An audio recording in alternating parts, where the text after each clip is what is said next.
பொலிவுடன் மாலை நியூஸ். திருஇந்தளூர் அண்ணாநகர் சிறுவாச்சூர் மதுரகாளியம்மன் ஆலய கும்பாபிஷேகம் நடைபெற்றது. இதில் திரளான பக்தர்கள் பங்கேற்றனர்.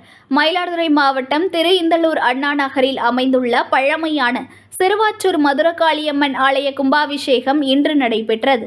இதனை முன்னிட்டு 4 கால யாகசாலை பூஜைகள் நடைபெற்றன. யாகசாலையில் புனித நீர்கள் கடங்களில் வைக்கப்பட்டு சிறப்பு ஹோமங்கள் செய்யப்பட்டது. இதனைத் தொடர்ந்து இன்று காலை 4ஆம் கால யாகசாலை பூஜைகள் நிறைவடைந்ததை முன்னிட்டு புனித நீர் மங்கள வாத்தியங்கள் முழங்க ஊர்வலமாக எடுத்து வரப்பட்டு கோபுர கலசங்களுக்கு ஊற்றி கும்பாபிஷேகம் நடைபெற்றது.